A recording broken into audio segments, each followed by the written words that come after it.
নমস্কার বন্ধুরা, দোকানের মিষ্টি তো আপনারা অনেক কিনে খেয়েছেন, কিন্তু বাড়িতে বানিয়ে মিষ্টি খাওয়ার মজাটাই আলাদা।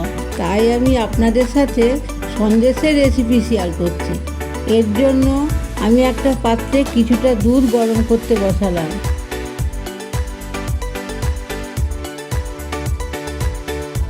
দুধ ভালোভাবে ফুটে উঠলে আমি লেবুর রস দিয়ে ছানা কেটে নেব। দেখুন কি সুন্দর আমার দুধটা কেটে ছানা হয়ে গেছে। একটা পরিষ্কার কাপড় পেতে তার উপর ছানাটা ঢেলে দেব। ছানাটা জল দিয়ে ভালোভাবে ধুয়ে নেব, যাতে লেবুর টক ভাবটা চলে যায়। তারপর আমি ছানা সম্পূর্ণ জল চিপে বার করে দিয়ে পাশে সরিয়ে রাখবো।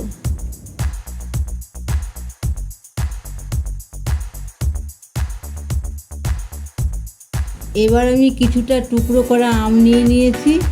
এখন ওই আম আর চিনি মিক্সার গ্রাইন্ডারে দিয়ে একসঙ্গে একটা পেস্ট বানিয়ে রাখবো। দেখুন কত সুন্দর স্মুথ পেস্ট তৈরি হয়েছে। এবার কড়াইয়ের মধ্যে ওই পেস্টটা ঢেলে দেব এবং কিছুক্ষণ ধরে নাড়াচাড়া করব। নাড়াচাড়া করতে করতে দেখবেন আমের রসটা শুকিয়ে এসেছে, তার সাথে একটা সুন্দর কালার এসেছে। এবার আমি আমের পাল্পটা ঠান্ডা করতে দেব। ঠান্ডা হয়ে গেলে মিক্সার গ্রাইন্ডারে আমের পাল্পটা নেব, তার সাথে কেটে রাখা ছানা এবং 2 চামচ গুঁড়ো দুধ দিয়ে দেব।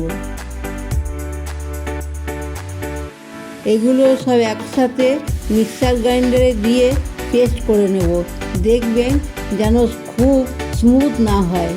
এবার একটা বেকিং ট্রেতে অ্যালুমিনিয়াম ফয়েল মুড়ে নেব এবং কিছুটা ঘি মাখিয়ে নেব। ওই মিশ্রণটা আমি বেকিং ট্রেতে ঢেলে নেব।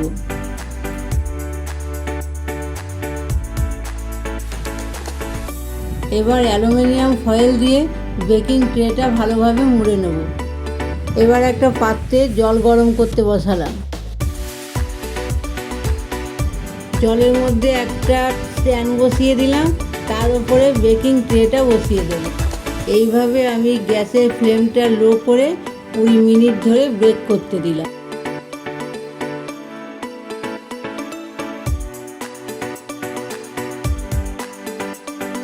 কুড়ি মিনিট পর ওটাকে তুলে আমি একটা কাঁটা চামচ দিয়ে দেখে নেব ঠিকঠাক বেক হয়েছে কিনা।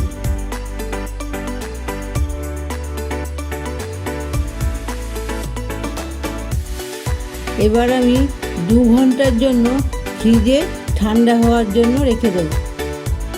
2 ঘন্টা পর আমি বের করে নিয়ে টুকরো করে কেটে নেব।